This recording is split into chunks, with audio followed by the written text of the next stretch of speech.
Omiawe. Welcome to Prestige, After Dark Podcast. Welcome back to Prestige.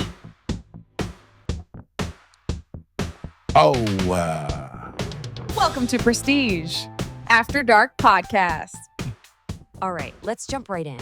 We're about to walk the polished hallways of a hyper-competitive performing arts high school, all through the eyes of a brand new student. What we're going to do here is break down his really jarring first day in a world where incredible talent and some serious trauma just smash into each other under unbelievable pressure. Okay, so this one line, this is everything. It's the key to understanding the whole place. This isn't just some student being cynical, It's a straight up warning. And it really sets the stage for the big conflict we're going to be looking at. Is this a place where art is made, or is it a place where art gets eaten alive?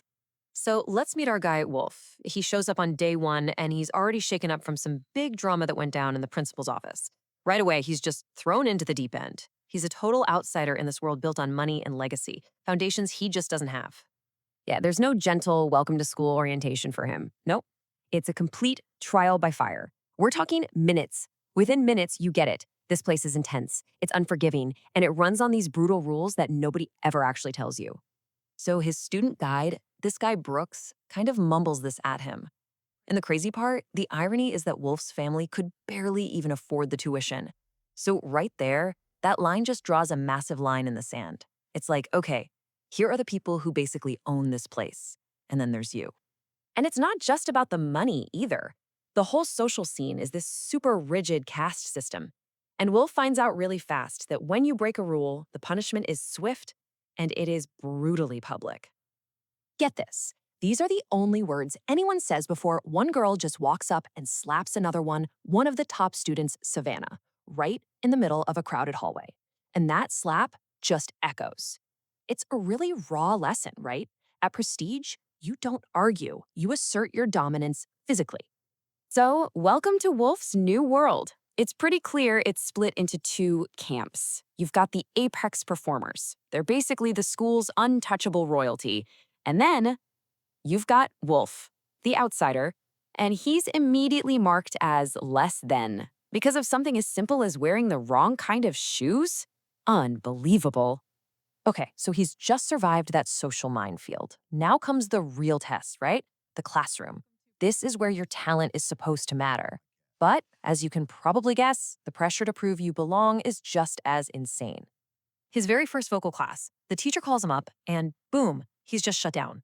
Immediately. There's no, hey, let's work on that. No gentle feedback. It's just a public execution of his talent, right in front of the whole class. He's basically labeled inadequate from the jump. And just to really rub salt in the wound, the standard is set impossibly high. Literally seconds after Wolf's voice cracks, one of the apex performers, Alana, just stands up and nails a perfect scale. Her voice is described as velvet thunder. I mean, talk about reinforcing that massive gap between the elite and, well, everyone else. And that feeling of being totally invisible, or worse, just insignificant, it just keeps going. In art class, the teacher doesn't even say anything. They just walk right past him. That silence, it's just as loud as the vocal teacher's direct criticism. He's not even a person. He's just background static. So you'd think the social drama and the academic pressure would be enough, right? But no, there's something else going on. A really strange, almost supernatural vibe to this school. It's this weird undercurrent that just screams that something is deeply, deeply wrong just under the surface. The first hint of this weirdness is this little dented metal box Wolf finds. The logo on it is bizarre. It's a cartoon cherry, but it has these sharp little teeth, and it's holding a microphone. It's so unsettling and just feels totally out of place. It's like the first piece of a puzzle he doesn't even know he's supposed to be solving. And then there's this weird slang term he keeps hearing, looping. A teacher says a student is spiraling. A classmate warns him, hey, if you stare too long, they'll think you're looping. So it's obviously some kind of known danger around here, but nobody will actually say what it is. Well, whatever this looping danger is, it becomes terrifyingly real in his English class. He's just trying to introduce himself, And all of a sudden, the entire class starts chanting the school's name in this perfect, totally unnatural unison. And as they're chanting, it gets even weirder. Their faces look like they're stretching, their teeth are way too white, the lights start to flicker. It's like the school itself is this living, breathing, predatory thing that's trying to swallow him whole. So this chant is just building and building, and Wolf is starting to panic. Then, out of nowhere, a sharp whisper from a classmate named Tessa just breaks the spell. She says, "Stop staring, they'll think you're looping." And just like that, everything snaps back to normal. But you can bet he is seriously shaken up. So that's day one.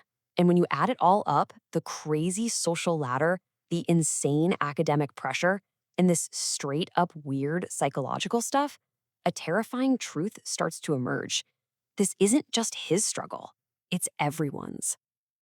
And yeah, he realizes really fast he's not alone in this. He starts overhearing other students talking, and it's clear everyone is trapped in the exact same pressure cooker. You see these kids smiling in the hallways, but their eyes are just screaming. Surviving at Prestige is a battle for every single person there. His very last interaction of the day is with Tessa, the girl who snapped him out of that chant. And she gives him her number with this line that is just, wow. It's part flirty, part threat, and maybe part alliance. It's the perfect summary of this school's entire culture, where every single human connection you make is tangled up with danger and competition. And that brings us right back to that first quote, doesn't it? Wolf made it through day one, but the real question is still hanging in the air. In a place like Prestige Academy, a school that's designed to create the absolute best through pure, relentless pressure, what's the cost? Do you actually create great art, or do you just end up eating the artists alive? Thank you for watching, guys. Bye. After Dark Podcast. Bye. Prestige never sleeps.